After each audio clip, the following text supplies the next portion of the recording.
La Caisse des Jardins du littoral gaspésien vous présente votre émission d'information Reflet d'ici. Bonne émission. Bienvenue dans votre Reflet d'ici. Cette semaine, votre émission des nouvelles locales et régionales est rendue possible grâce à la collaboration de nos différents journalistes, techniciens et bénévoles. Merci à eux. Des conseils juridiques gratuits pour tous et toutes les 19 et 20 octobre prochains. Toutes sortes de thèmes. Nous avons donc des avocats et des avocates bénévoles disponibles dans chacun des domaines de droit, que ce soit en droit criminel, en droit de la famille, en droit de l'emploi, en droit du logement. Donc non, c'est pas du tout limité. Logement et famille dans Rocher-Percé. C'est un programme de 250 000 $ qui avait été mis en place pour monsieur, madame, tout le monde qui a des grandes maisons, qui veulent mettre un logement additionnel dans sa maison. Asphalte, chasse et logement à Chandeleur. On sait que l'asphaltage coûte très cher. Hein, je l'avais dit dans une autre entrevue, dans le fond, qu'on avait fait 4 petites patchs d'asphalte là, sur le boulevard. Ça avait coûté 70 000 60 000 Donc, si on veut asphalter des rues, on pense que c'est beaucoup plus d'argent que ça. Donc là, la soumission a été soumise au ministère des Affaires municipales qui a été acceptée. Puis, on va procéder là, par Eurovia. C'est la compagnie Eurovia qui a eu le contrat. Cale de halage de Newport. Diane Leboutillier prête à collaborer. Donc, on est prêt là, à s'asseoir, mais la responsabilité revient au gouvernement provincial. Et c'est la même chose pour toutes les provinces dans les maritimes. Retour sur le congrès de la FEDETVC. Puis oui, une très bonne participation, à peu près 25 membres qui se sont déplacés pour le congrès cette année. Revue de presse. Vous écoutez votre reflet d'ici. Revoyez tous nos reportages sur notre site Internet.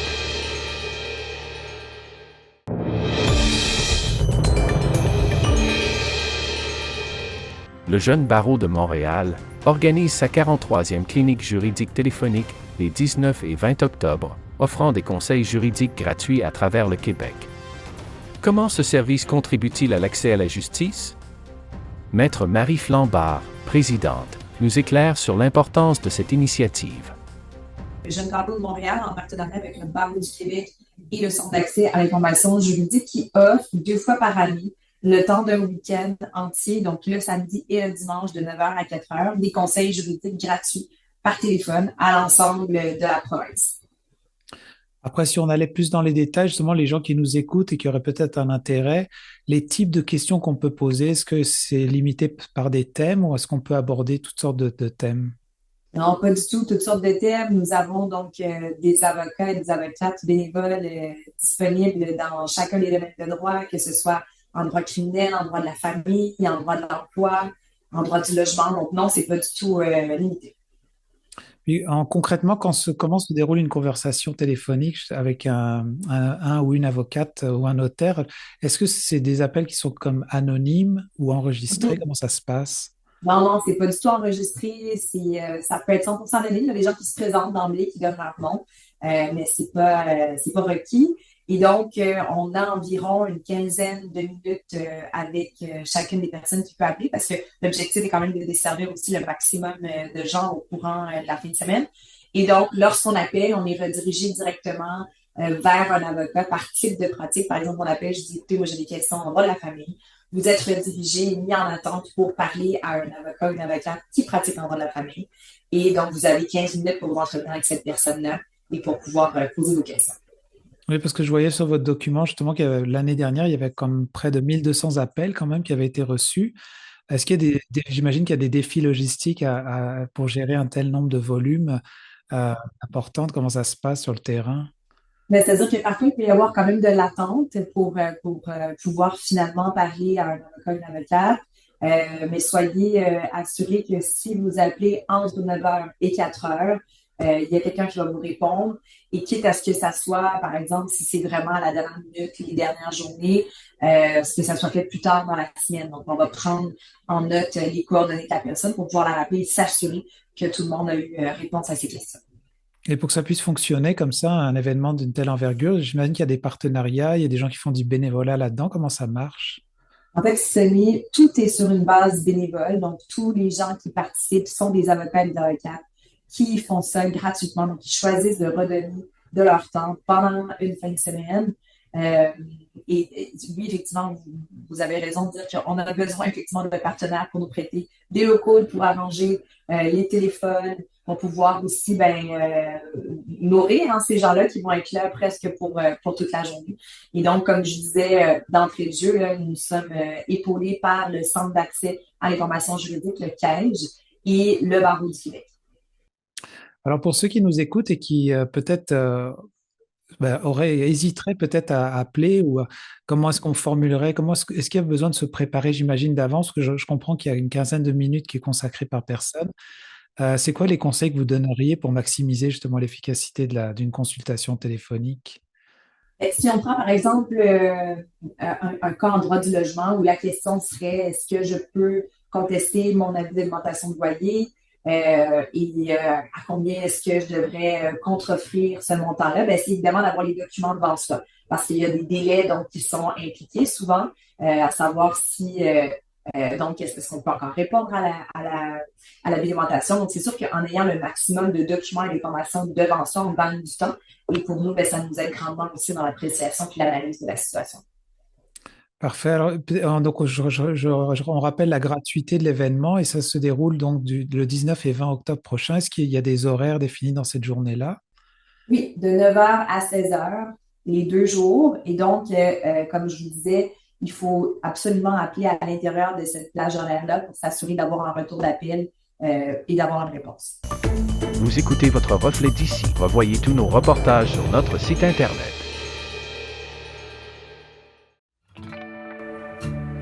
Les jardins fleuris de Cap-d'Espoir et Pabeau, l'endroit idéal pour découvrir l'univers des fleurs et du potager.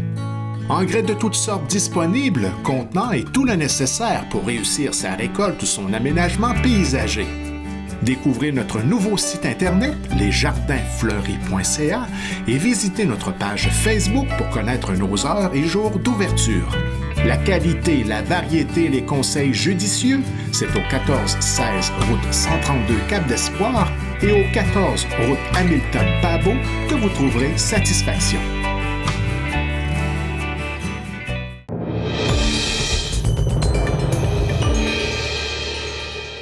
Plusieurs enjeux importants ont ponctué la toute dernière séance du Conseil des maires de la MRC du Rocher-Percé. Ainsi, au sortir de la rencontre, TVRP a interviewé le préfet Samuel Parisé sur des sujets aussi vastes que le programme d'aide pour le service de garde en milieu familial, le programme d'aide financière au logement additionnel, la table de concertation concernant la maison Frédéric James à Percé, de même que le programme Mémoire vivante. Voici notre entrevue. Monsieur le préfet, bonjour. Bonjour. On a plusieurs sujets aujourd'hui. D'abord, commençons par le programme d'aide de garde en milieu familial. Il y a eu des modifications. En fait, il y a des investissements. Oui, effectivement. Donc, on a ajouté une somme de 85 000 $ à notre programme. Donc, c'est un programme qui est là, qui est toujours disponible pour les gens qui veulent ouvrir des nouveaux services de garde en milieu familial. Mais là, on a élargi tout ça maintenant pour les milieux familiales en communauté et en entreprise aussi. Donc, c'est des gens qui ont des idées de vouloir mettre en place des projets de services de garde. Sachez qu'il y a des sommes qui sont disponibles. Des sommes qui sont aussi présentes pour les gens qui ont déjà des services de garde et veulent faire un renouvellement de matériel. Donc, s'il y a des gens qui ont des projets, je les invite à pouvoir appeler à la MRC et de pouvoir faire une rencontre avec nos 2 conseillers ici, puis peuvent vraiment comme les accompagner et vraiment avoir accès à des subventions qui peuvent répondre à la pénurie de manque de place en garderie. C'est important, hein, la petite enfance quand même. Dites-moi, autre projet, aide financière au logement additionnel, disons-le, 3 programmes. Déjà 3 projets que vous avez annoncés ce soir, ça veut dire que ça répond à un besoin finalement. Oui, effectivement. Donc, le besoin est là tant au niveau du logement additionnel que du manque de logement. Donc, je veux juste faire un petit rappel. C'est un programme de 250 000 $ qui avait été mis en place pour monsieur, madame, tout le monde qui a des grandes maisons, qui veulent mettre un logement additionnel dans sa maison. Donc, 3 projets qui a été accordé. Donc, ce programme-là est toujours en continu. Donc, si jamais vous avez des questions, vous pouvez appeler Mme Suzanne Bacon à la MRC pourra vous accompagner et répondre à vos questions. Logement additionnel, ça voulait dire quoi, en fait, en vos mots? Donc, c'est ajouter un logement dans sa maison actuelle. Donc, une grande maison, une personne qui habite seule, le sous-sol n'est pas habité. Donc, on fait un autre logement dans une maison déjà existante. Parfait. Table de concertation concernant la maison Frédéric James, cette belle maison dans laquelle Québec a mis 25 millions de dollars. Mais il y a des organismes qui sont mis ensemble pour demander à Québec qu'est-ce qu'on fait avec ça. C'est bien cela? Oui, effectivement. Donc, le milieu culturel s'est pris en main. Donc, avec tous les délais d'attente qu'on a actuellement avec la Villa, il est question de se poser des questions, de savoir qu'est-ce qui va arriver de ce projet-là. Donc, le milieu a pris l'initiative de mettre en place une table de concertation pour voir quel avenir va être réservé à la Villa. Donc, comme vous venez de le dire, c'est près de 25 millions qui a été investi. C'est beaucoup d'argent. Donc, il y a eu l'abandon des espaces bleus avec le gouvernement du Québec. Donc, maintenant, on veut savoir, on s'est pris en main, on a proposé quelque chose. Donc, la balle est maintenant dans le camp du gouvernement. On veut savoir qu'est-ce qui arrive avec la Villa. Voilà, très bien. Et on sait que c'est M. le député de Gaspé qui avait le mandat de faire le tour de la question, n'est-ce pas? Oui, effectivement. Donc, la table a soumis un projet au député de Gaspé. Ah, d'accord. Donc, le tout serait présentement en analyse. Donc, on attend toujours des réponses. D'accord, je comprends. Il y a une journée des aînés bientôt. Oui. C'est en fait pourquoi?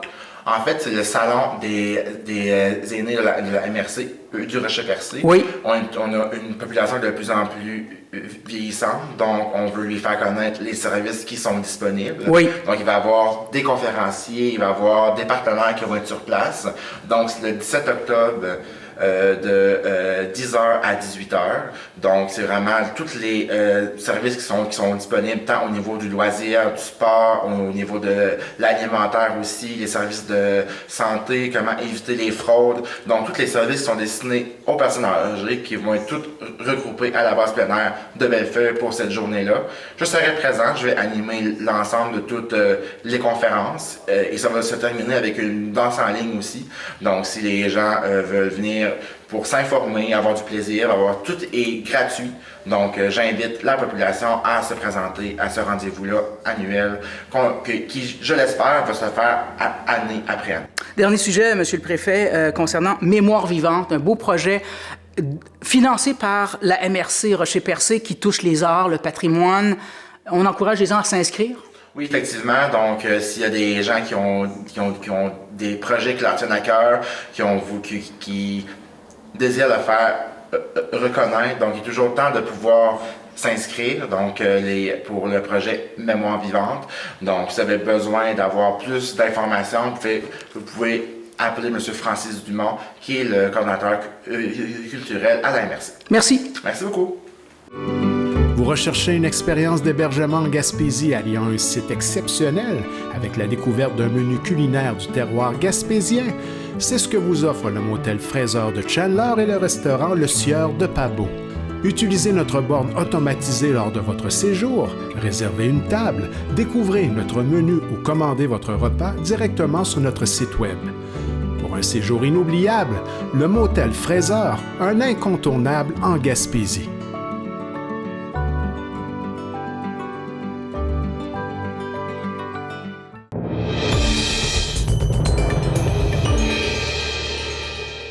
Plusieurs enjeux ont fait surface lors de la dernière séance de la ville de Chandler. Ainsi, la municipalité a reçu une seule soumission dans le cadre de l'appel d'offres pour asphalter une dizaine de rues. C'est Eurovia qui a donc obtenu le contrat au montant de 2,2 millions de dollars. Les travaux auront principalement lieu cet automne, rappelle le maire Gilles Darèche. Deuxièmement, la ville a procédé à l'abrogation de la servitude de passage afin de pouvoir faire un don pour le projet de construction de 48 unités de logement parrainé par Han Logement. Une initiative dont les travaux sont attendus au printemps prochain. Par ailleurs, il y aura une pause des travaux dès novembre sur le pont de Pabot et prudence à la chasse, lance Gilles Darèche. Voici notre entretien au sortir de la séance municipale. Monsieur le maire, bonjour. Bonjour. Asphaltage, appel d'offres, une soumission, 2,2 millions de dollars. Oui. Ça va servir à quoi? Certaines rues qui ont été ciblées par les conseillers de quartier. Dans tous les quartiers, dans le fond, il va y avoir de l'asphaltage de rue. Écoutez, les gens nous demandaient de l'asphaltage parce que sur les réseaux sociaux, ils parlaient beaucoup que nos chemins ont été négligés puis qu'on faisait pas d'asphaltage. On sait que l'asphaltage coûte très cher. Hein, je l'avais dit dans une autre entrevue, dans le fond, qu'on avait fait 4 petites patchs d'asphalte là, sur le boulevard. Ça avait coûté 70 000 60 000 Donc, si on veut asphalter des rues, on pense que c'est beaucoup plus d'argent que ça. Donc là, la soumission a été soumise au ministère des Affaires municipales qui a été acceptée. Puis, on va procéder là, par Eurovia. C'est la compagnie Eurovia qui a eu le contrat. Donc, on va procéder là, à l'asphaltage des rues prochainement. Quand? Ben, ça va se faire cet automne. Là, ils sont en train de travailler. L'année prochaine? Ben, ils vont en faire pas mal beaucoup cet automne. S'ils pouvaient passer à travers toutes les rues qu'on a ciblées, ce serait le fun. À peu près combien de rues, là? Je dirais une dizaine de rues. Là. Quand même? Oui, quand même, c'est très bon. C'est parfait. Oui. Dites-moi d'autres sujets concernant le projet Anne Logement, 48 unités. Oui. Vous avez procédé à l'abandon d'une servitude. Ça veut dire quoi? Puis le projet va vers où? Bien, on sait que l'Hydro-Québec est pas loin, donc il y avait une servitude de passage sur le terrain, donc ils ont cédé la servitude de passage à la ville. Donc on abolit la servitude de passage. Dans le fond, fallait le faire pour être capable de céder le terrain là, hors de tout contrôle d'ailleurs, dans le fond. Puis c'était fait pour ça. Là, on va pouvoir procéder aux dons de terrain. On est rendu où dans ce projet? Bien, on suit les étapes. On suit les étapes. Là, les travaux devraient commencer en avril prochain. Des travaux d'1 an. On parle de livrer la marchandise en juillet. Les locations devraient commencer en juillet 2026. Donc, les travaux devraient commencer là, au printemps prochain. Combien de mémoire?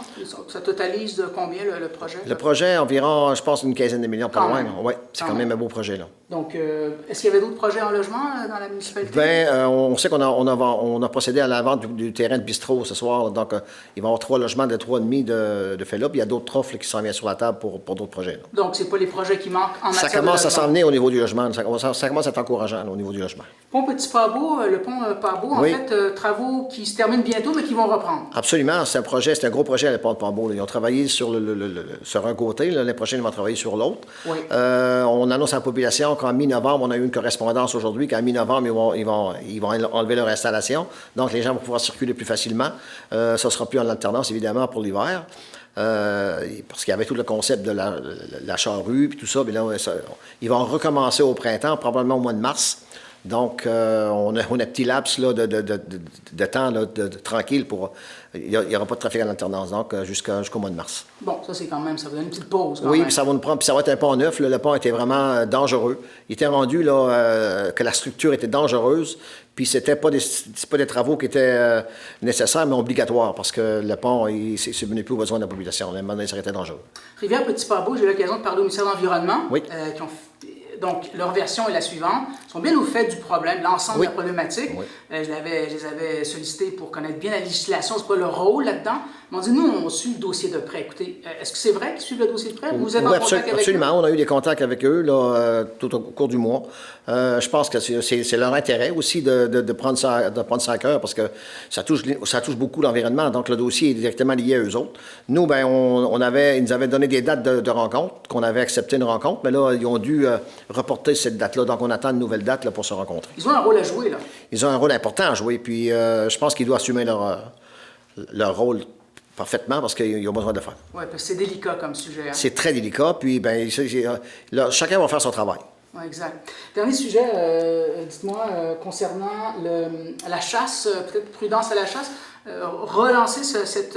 Absolument. On a beaucoup on sait que la chasse est très populaire. C'est un sport extrêmement populaire.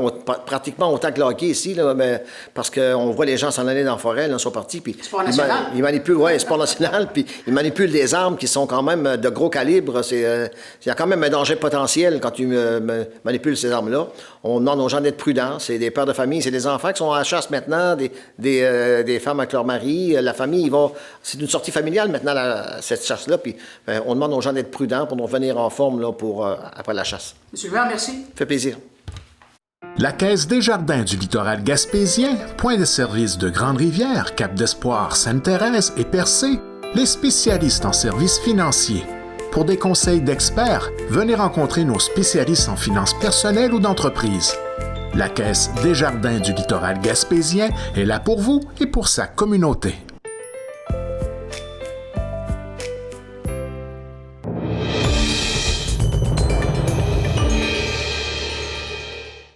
nous avons rencontré Diane Leboutillier, ministre des Pêches, des Océans et de la Garde côtière canadienne, pour discuter de la fermeture de la cale de halage de Newport et des impacts des changements climatiques sur les infrastructures de pêche. Elle nous a également dressé un bilan de sa première année à la tête du ministère, tout en partageant ses priorités pour les mois à venir. En conclusion, nous lui avons demandé si elle se sent prête pour d'éventuelles élections anticipées au cas où une motion de confiance serait votée par les partis d'opposition. Alors, Diane Leboutillier, bonjour. Bonjour Jean-Denis, ça va bien? Pas pire, vous? Oui, ça va bien, merci. J'ai plusieurs sujets pour l'entrevue. On va commencer tout de suite par la cale de halage de Newport.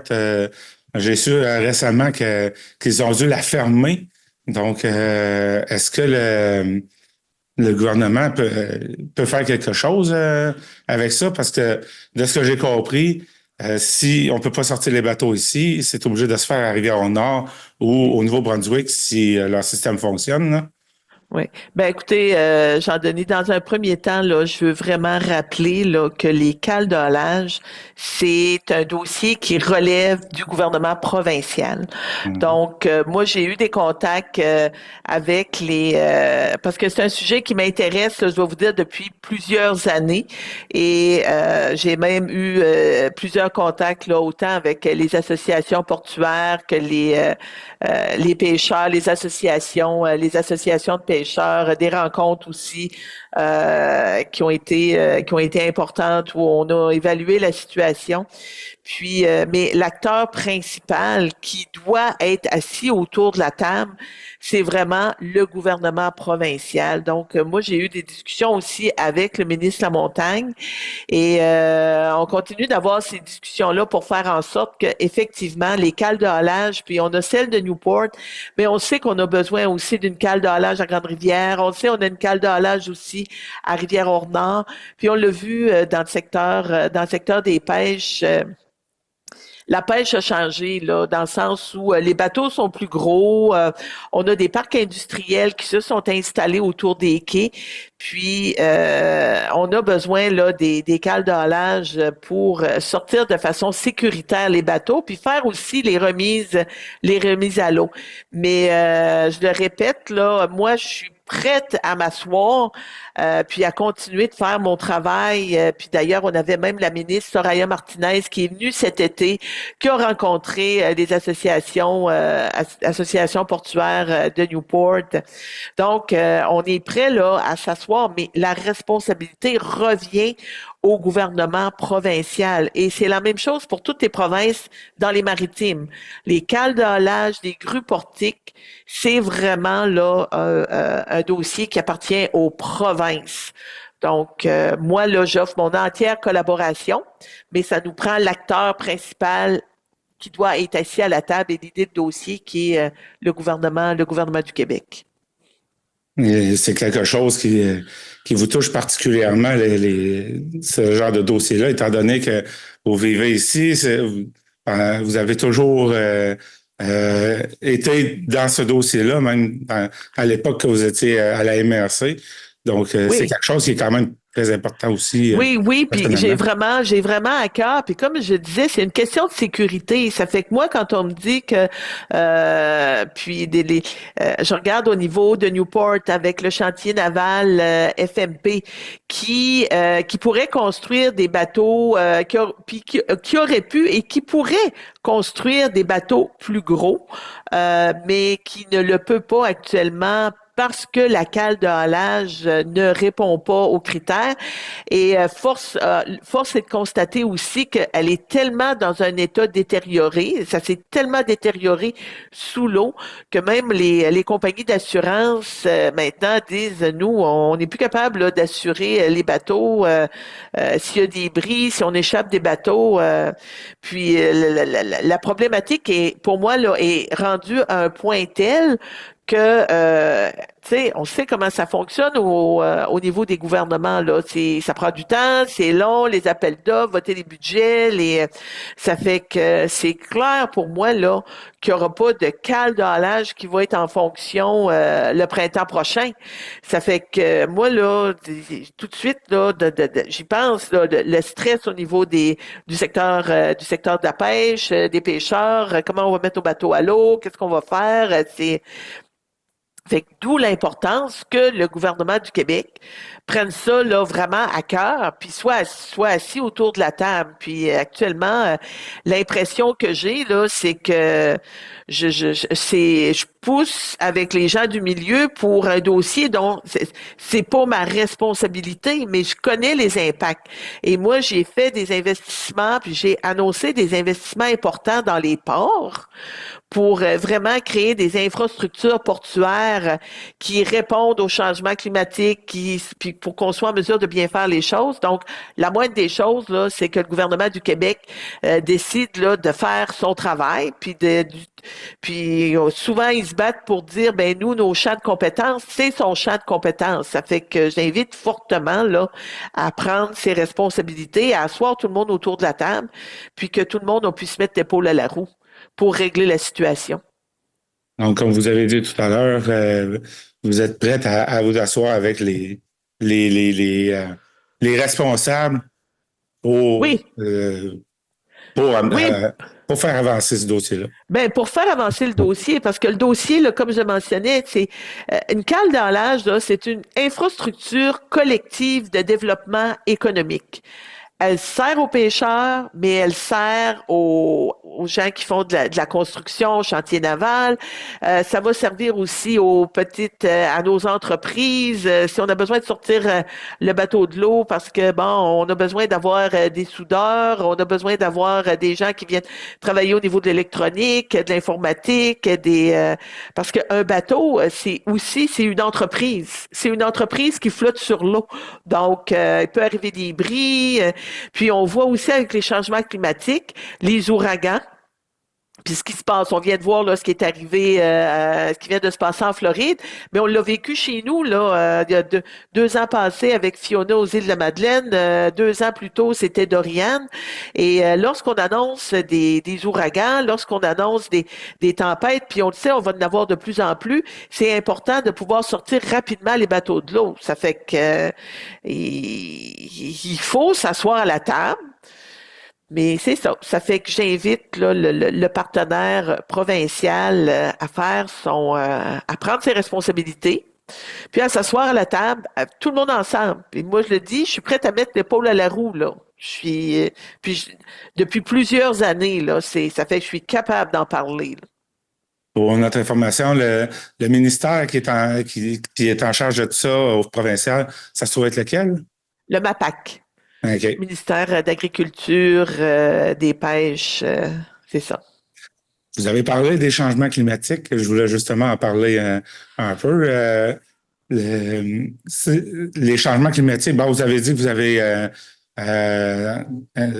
donné de l'argent pour adapter les ports. C'est quelque chose qui peut affecter, qui va affecter les pêches. Ben effectivement, les changements climatiques au niveau je te dirais, Jean-Denis, partout sur la planète, au niveau des océans, actuellement, les océans se réchauffent. Puis je peux vous dire, comme Gaspésiens, puis quand on parle à tout le monde autour, là, on les a vus, ça fait longtemps qu'on les voit, les changements climatiques arriver, là. Puis l'hiver passé, là, pour moi, là, ça a vraiment atteint comme un sommet, dans le sens où on n'a pas eu de glace. Il n'y a pas eu de glace dans le Golfe, puis il n'y a pas eu de glace sur le fleuve. Puis ça vraiment c'était une première, puis même les personnes âgées, puis là je parle là, des gens de 80 ans et plus là que je rencontre, les gens me disaient on n'a jamais vu ça, pas de glace sur la mer. Donc les changements climatiques, oui, ça affecte le Golfe, ça affecte les océans.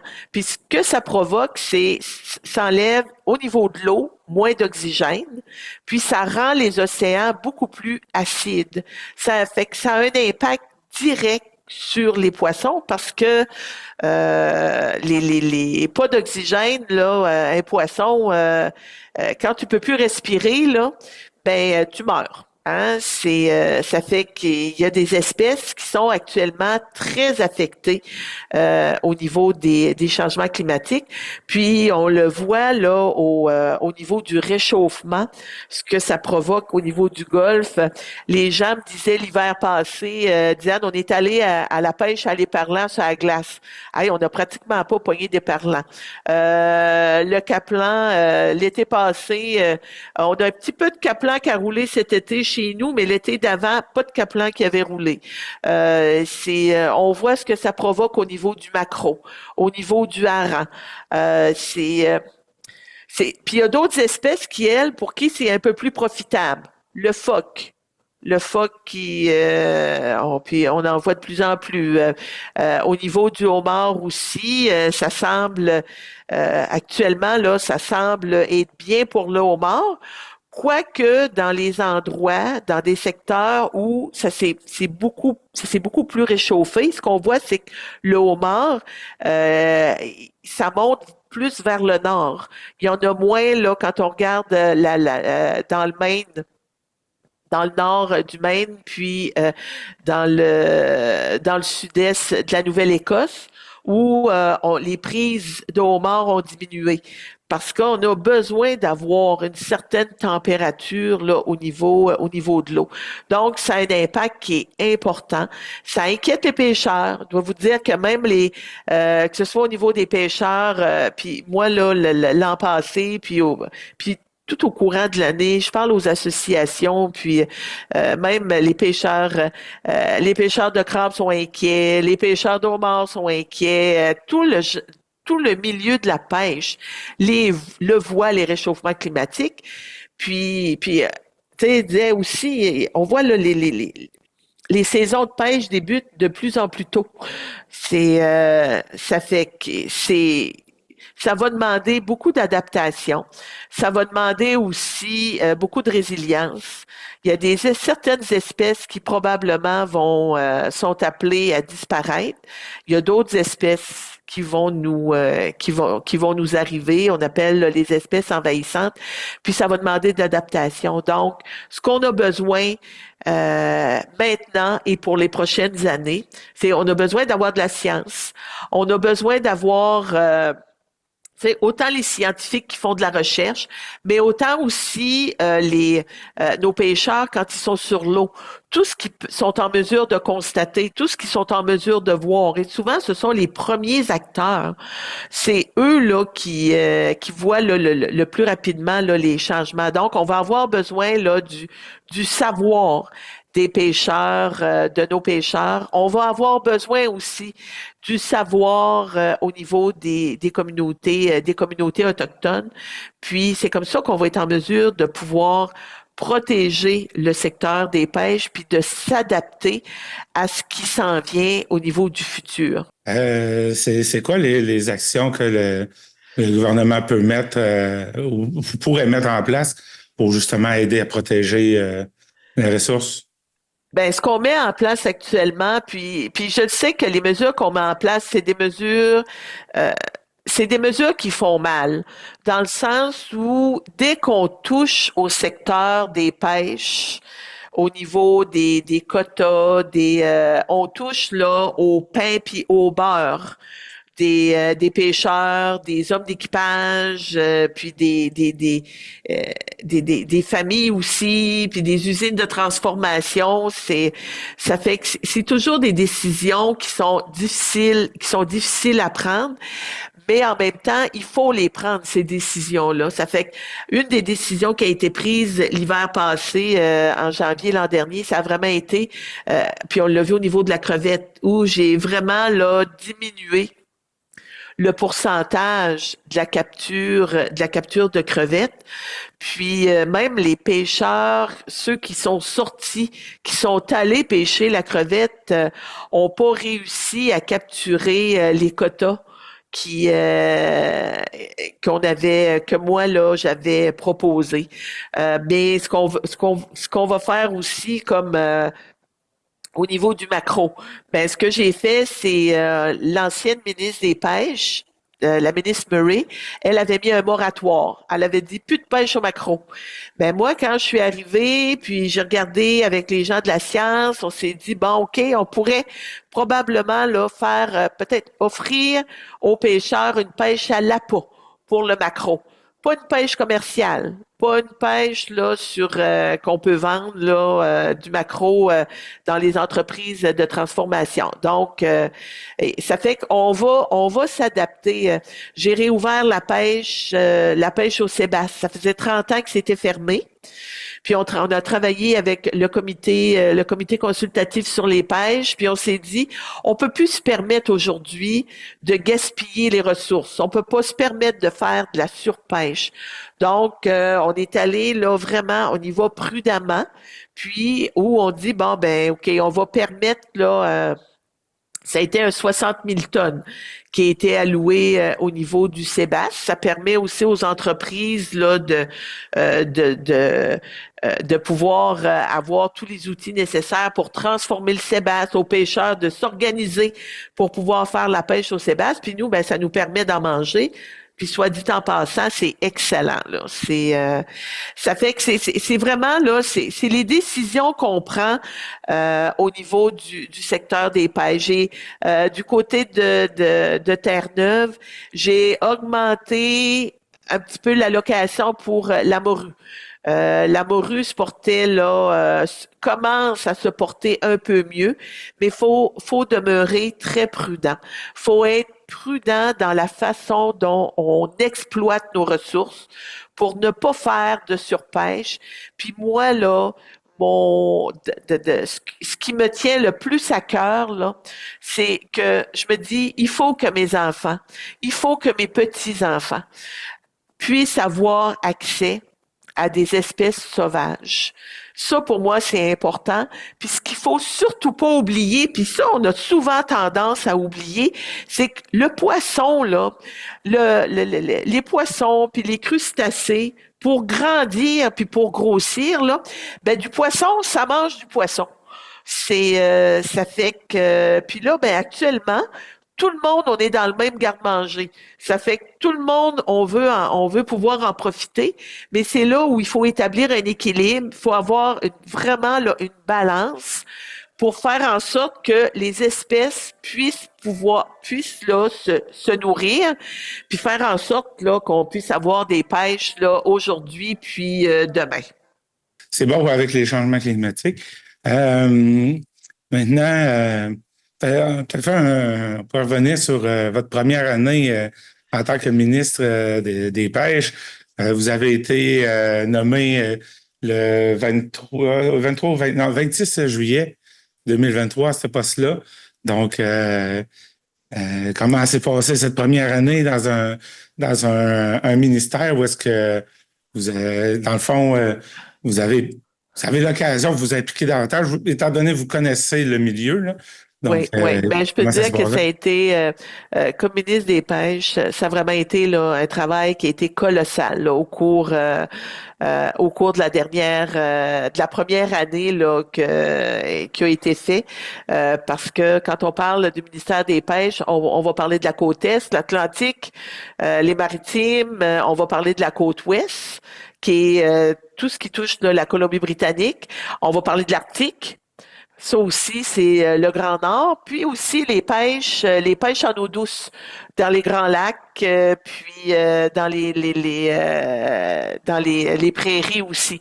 Ça fait que j'ai pu là faire au moins à 3 reprises faire le tour du Canada. Rencontrer les gens là du secteur, puis vraiment faire en sorte ça a été là, tout là, les apprentissages aussi qui ont eu à se faire. Puis heureusement, comme tu l'as mentionné un petit peu plus tôt, Jean-Denis, je viens de la Gaspésie, donc chez nous les pêches, c'est un des moteurs économiques les plus importants sur l'ensemble du territoire du Québec. Donc, j'avais quand même là une bonne base qui était là. Fait que ça a permis là de faire en sorte. Fait que quand je regarde tu vois, j'ai alloué des permis de pêche exploratoires sur la Côte-Nord pour le homard.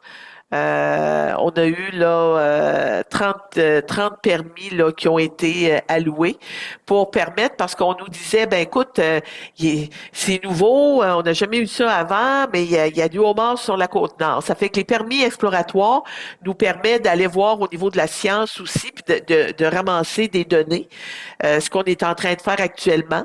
Puis tu sais, on avait des secteurs où on disait, ben écoute, on levait les trappes à homard puis on pognait de 1000 à 1400 livres de homard par jour.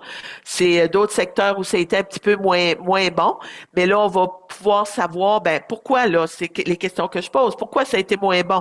C'est-tu parce que le fond de l'eau est pas correct? C'est-tu parce que il fait trop chaud dans ces secteurs-là? Ça fait que où les homards ont moins à manger. Ça fait qu'on va se chercher ces informations-là. Ce que j'ai fait aussi au niveau quand je regarde du côté de la Gaspésie, ben, il y avait des pêches exploratoires au concombre de mer qui sont devenues des pêches commerciales. Donc, ça a permis à Chloridome. Fait que ça, quand on fait des pêches commerciales, ça vient de dire à l'industrie, bon, ben, OK, let's go, là, on y va, ça arrête plus. On fait les choses correctement, les usines, fait qu'on fait des investissements. J'ai annoncé des pêches commerciales au niveau de l'Oursin, dans le coin de Rivière-du-Loup avec les communautés autochtones. Je suis en train de regarder aussi actuellement pour des permis exploratoires de pêche au homard du côté nord de la Gaspésie. Ça fait que d'ici là aux fêtes, c'est sûr que je vais faire des annonces à ce niveau-là. On a annoncé la pêche au sébasse. On a annoncé la pêche au maquereau à l'appât. Donc, il y a beaucoup de décisions qui se prennent.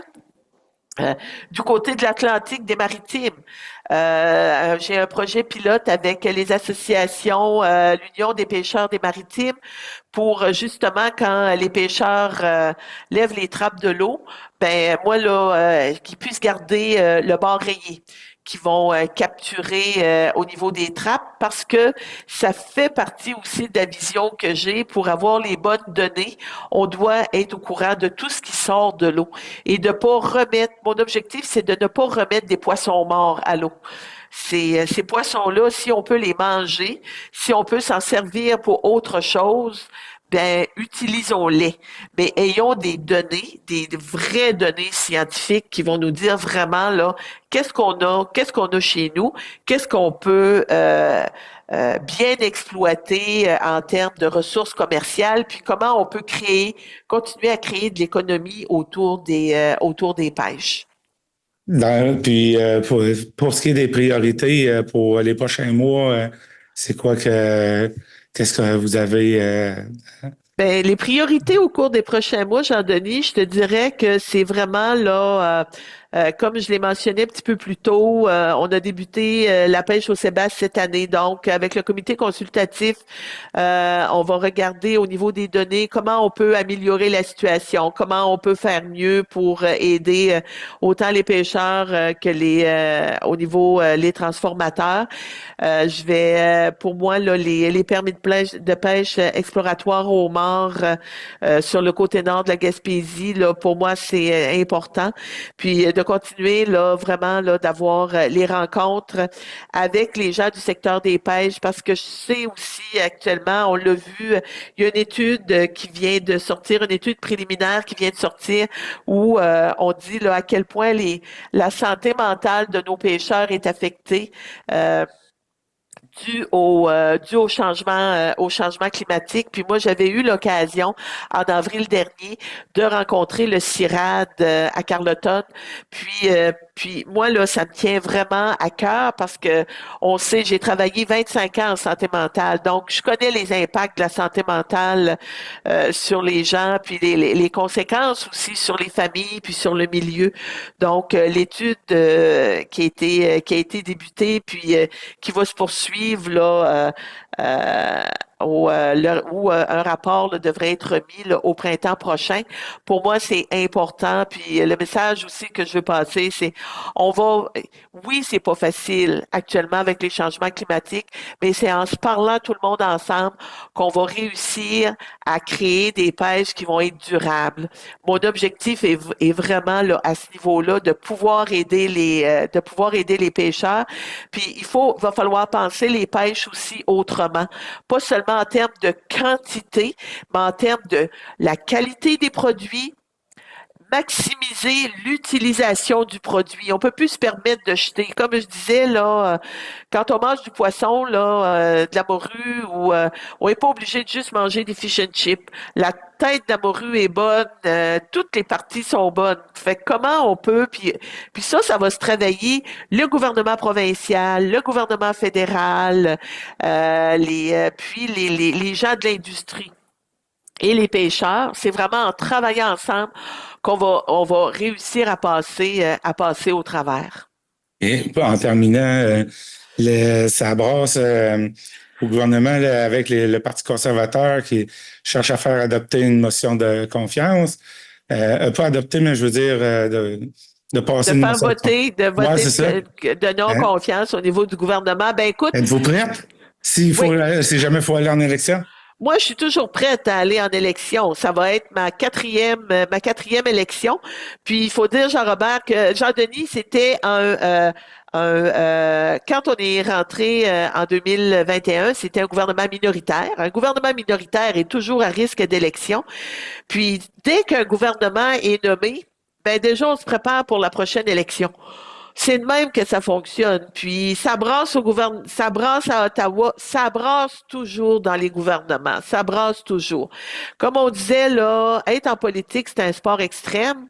Puis c'est comme jouer au football. Ça fait que si tu finis ta partie de football là, puis ton équipement est pas sale là, c'est parce que t'as pas bien travaillé. Ça fait que je peux te dire là que on joue fort. Mais l'objectif de notre gouvernement demeure toujours le même. C'est d'aider les gens, d'aider les Canadiens, d'aider les populations, puis vraiment cibler nos interventions là pour aider là, les gens à passer au travers. Ça fait que moi là, je veux pas moi là, les menteries qui sont racontées là par les conservateurs parce qu'ils mentent à tour de bras, non mais c'est désespérant là, de voir les choses aller. Ça fait que c'est moi là focusé sur ce qu'on fait. Puis prête pour la prochaine campagne électorale. Eh bien, Diane Boutillier, ministre des Pêches, des Océans et de la Garde côtière canadienne, merci beaucoup de m'avoir accordé ce temps. Merci, Jean-Denis. À la prochaine. Bye. Jeanne. Vous écoutez votre reflet d'ici. Revoyez tous nos reportages sur notre site Internet. La clinique d'optométrie Lémérion est fière de vous présenter cette programmation. Le soin de votre vue passe sous les yeux de la clinique d'optométrie Lémérion.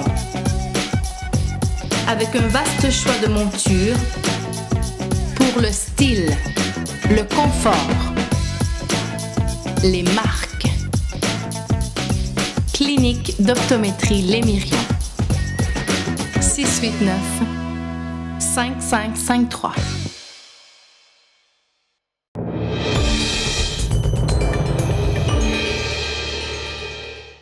Amélie Heinz, donc on est en ce moment, au moment de l'enregistrement, dans un congrès annuel pour la Fédération des télévisions communautaires autonomes du Québec. Donc je pense qu'on peut parler, encore une fois, d'une bonne participation. Oui, absolument. C'était le 26e congrès cette année de la Fédération. Puis on est à Victoriaville, donc dans la même ville que les sièges sociaux de la Fédération. On est bien content de vous accueillir ici. Puis oui, une très bonne participation, à peu près 25 membres qui se sont déplacés pour le congrès cette année. Et il faut dire que cette année, on a réussi à se permettre 4 jours au lieu de 3. Oui, exactement. On s'est dit, bon, on va essayer de commencer ça peut-être le jeudi soir pour permettre aux gens qui veulent se déplacer en journée d'arriver la veille, puis commencer les activités vraiment le vendredi matin. On a commencé ça avec une visite des locaux de la télévision communautaire des Bois-Francs, tant qu'à être ici. Ils nous ont invités chez eux. C'était bien agréable. Ils nous ont reçus.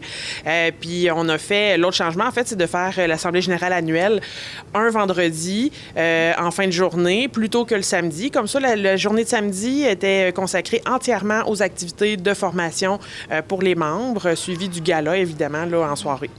Et à ce moment-là aussi, cette année, faut dire que les règlements généraux n'avaient pas été changés, ça fait un bon bout de temps, faut dire. Donc, on en a profité. Là, on a eu, oui, l'Assemblée générale annuelle, mais une extraordinaire en même temps. Oui, exactement. Je pense que la dernière modification des règlements généraux avait lieu en 2016. Donc, on en a profité cette année. On a fait appel à un avocat spécialiste du droit associatif qui nous a aidé à faire une grande refonte là, pour revoir tout ce qui était nécessaire de revoir, s'ajuster aux nouvelles réalités, puis vraiment rendre tous nos règlements au goût du jour, puis beaucoup plus...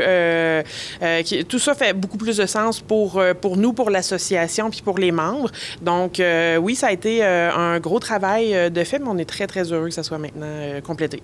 Et il y a eu quand même beaucoup de formations. Donc, on a parlé de bénévolat, on a parlé d'intelligence artificielle, d'encouragement, comment gérer avec des employés et des bénévoles. Oui, c'est ça. Cette année, on n'avait pas nécessairement un thème en particulier sur lequel tournaient autour toutes les activités. Fait qu'on est vraiment allé dans qu'est-ce qui avait été le plus important pour les membres cette année, qu'est-ce qui était ressorti le plus dans nos consultations. Donc, on a pu recevoir Marlene Fournier du RABQ qui est venue nous parler justement du bénévolat, de l'implication, du recrutement, puis de des attentes des bénévoles. Ce matin, on recevait la Factory qui a fait un grand atelier sur la créativité.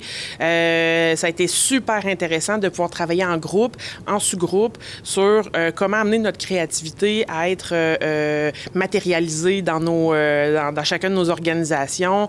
C'était vraiment très intéressant, puis je pense qu'ils ont très bien adapté leur contenu à nos besoins, en s'informant à l'avance, en regardant ce que nos télévisions faisaient, puis je pense qu'on s'est fait des nouveaux fans.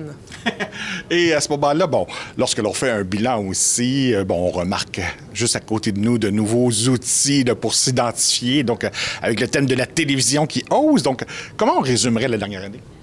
Une année qui a définitivement focusé sur mettre l'accent sur ce que font les télévisions et chercher à les faire connaître à l'extérieur des réseaux actuels. Donc, c'est pour ça qu'on a développé des nouveaux outils pour le grand public, pour aller vers les gens puis leur faire connaître la télévision communautaire, parce qu'il y en a beaucoup qui ne savent même pas qu'ils ont des télévisions sur leur territoire. Donc, ça va être ça l'objectif, là, cette année en particulier. On va mettre un gros blitz là-dessus. On va demander de l'aide de toutes nos télévisions pour embarquer avec nous, pour faire rayonner la télévision communautaire partout au Québec. Et déjà, on peut en glisser un petit mot. On invite fortement les gens à surveiller la date du 21 novembre prochain. Il va se passer quelque chose de spécial. Oui, exactement. Donc, ça va être la journée mondiale de la télévision. Donc, il va y avoir des choses qui vont être annoncées bientôt. Puis, c'est ça, on va lancer une grande campagne. On aimerait beaucoup que tous les membres participent. Puis, c'est ça, on a hâte de faire découvrir ce que nos membres font. Puis, c'est pour ça qu'on a opté pour le slogan « La télévision qui ose ». Et à ce moment-là, comment se portent les télévisions communautaires autonomes du Québec présentement? Bien, après ce que j'ai vu de ce matin, côté créativité, c'est clair que c'est pas ça qui manque. Évidemment, il y a toujours des enjeux de financement, ça changera pas, on continue à travailler là-dessus, mais c'est pas ça qui va nous arrêter. Puis moi, j'étais quand même contente de voir ça, parce que c'est plate de focusser toujours sur le négatif. C'est le fun de voir aussi le positif. Puis, on a des télévisions extrêmement créatives qui sont passionnées. Puis ça, je suis extrêmement contente de le voir. Puis j'espère que le Congrès aura permis aux gens que ça aura permis de les motiver pour le reste de l'année. Parce que, tout le monde est convaincu de l'importance ici des télévisions communautaires. Donc, on se doit de les garder vivantes et actives. Oui, exactement. Ben oui, c'est ça. Puis, le noyau de nos télés, c'est les travailleurs, c'est les bénévoles. Donc, je pense que c'est important de continuer à les soutenir. Puis nous, c'est ce qu'on veut faire aussi à la Fédération. Et on sait que, en Gaspésie, il y a eu Cogeco qui s'est retiré de 2 télévisions communautaires dans l'année. Donc, on surveille tout ça parce que dans leur cas, je pense qu'il va y avoir des changements vers la fin du mois d'octobre probablement. Oui, exactement. Donc, une diffusion maintenant en direct avec TELUS. Ça devrait s'en venir bientôt. On a bien hâte de voir comment ça va se passer. Donc, oui, ça, c'est un dossier quand même qui s'est développé beaucoup depuis le printemps. On est bien heureux. C'est sûr que c'est long, mais c'est jamais simple, ce genre de processus-là. Des nouveaux partenariats qui sont mis en place, mais on est bien content là, que ça débouche finalement. Et qu'est-ce qu'on dirait là, aux différents partenaires avec qui on fait affaire? Honnêtement, qu'on a des télévisions communautaires qui sont prêtes à travailler, qui sont impliquées dans leur milieu, extrêmement dynamiques, qui sont présentes, puis qui veulent beaucoup, puis qui participent au développement des milieux, des territoires. Donc, c'est des organismes très importants. Donc, je n'hésiterai pas à leur dire de venir travailler avec nous. Et à ce moment-là aussi, en termes d'information, là, c'est plus qu'essentiel parce que dans la grande majorité des cas, lorsqu'il n'y a pas de télévision communautaire qui se présente sur les points de presse ou pour couvrir les événements locaux, les autres médias souvent sont absents. Oui, c'est ça. C'est sûr que nous, on a l'avantage d'être présents dans plusieurs territoires qui sont souvent désertés par les grands réseaux parce que le territoire du Québec, c'est quand même grand, on se le cachera pas. Donc, nous, on est présents. On est implantés dans les milieux, donc ça fait longtemps. Les gens ont confiance en nous. Donc, c'est clair que le service qu'on offre, on le fait bien. Puis, on est un des derniers bastions, effectivement, de la nouvelle, de l'information ultra-locale en particulier, qui a été délaissée par les grands réseaux, faute de moyens, faute de désir d'investir là-dedans. Donc, on est devenu un peu essentiel là, dans certains territoires, oui. Donc, on se souhaite longue vie. Absolument. Merci beaucoup. Ça fait plaisir. La boutique Le Mercier de Chandler, l'endroit où magasiner un vêtement devient une expérience en soi. Venez nous voir en magasin et soyez accompagnés par des professionnels soucieux de vous offrir la qualité avec le style, l'originalité et ce pour toutes les occasions. Nous avons de tout pour le sportif, l'homme d'affaires et des occasions spéciales qui requièrent un service personnalisé pour faire de vos événements des moments inoubliables. 484 rue Hôtel de Ville Chandler, 418-689-2404 ou visitez notre page Facebook Le Mercier Chandler. Boutique Le Mercier, la référence en mode masculine en région.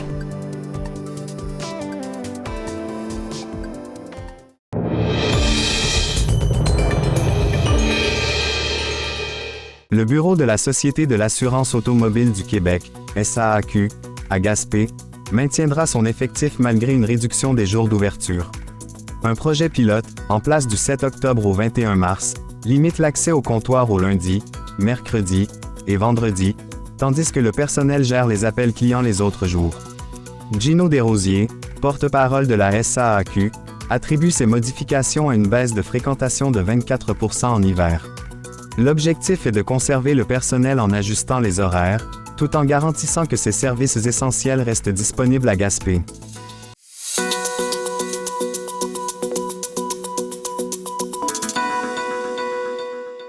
Renaud Queen, un monteur de ligne de Maria, ainsi que plusieurs Gaspésiens, prêtent main forte en Caroline du Nord après la tempête Hélène. Employé par Construction Gagnon de Grand-Sault, Renaud fait partie d'une équipe de 200 monteurs de ligne, dont certains viennent de Bonaventure, Carleton et Saint-Omer. Depuis 15 jours, il travaille à Charlotte, où la tempête a causé des dommages. Les journées commencent tôt, à 5 heures, avec des émondeurs avant que les monteurs de ligne interviennent. Malgré la fatigue, il est bien logé et nourri. Renaud s'attend à continuer et envisage aussi un déploiement en Floride.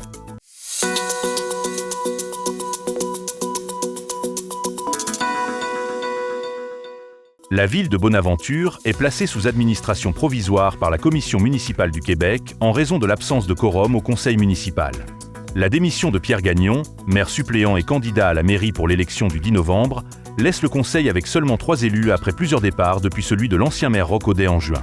Gagnon, conseiller municipal depuis 7 ans, a officialisé sa démission, déjà annoncée, pour permettre le paiement aux fournisseurs avant son départ.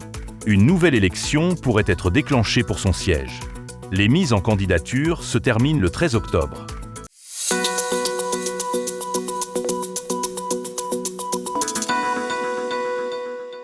Le gouvernement du Québec lance une consultation publique pour recueillir l'opinion des citoyens sur l'identité numérique et l'intelligence artificielle dans les services publics.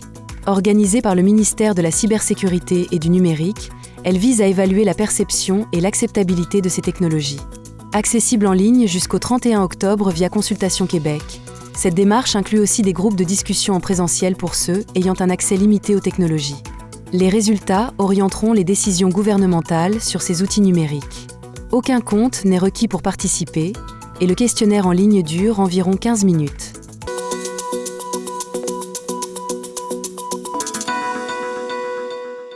Gaspé accueillera le colloque de l'industrie touristique de Tourisme Gaspésie les 20 et 21 novembre 2024. Cet événement, à sa 17e édition, rassemblera les acteurs clés du secteur pour discuter des enjeux du tourisme régional et partager les réussites des entrepreneurs locaux. Pascale Rémillard, directrice générale de Destination Gaspé, souligne l'importance de cet événement pour renforcer les collaborations et faire rayonner Gaspé, ville hôte pour la première fois en 10 ans. Les inscriptions pour les membres de Tourisme Gaspésie sont déjà ouvertes.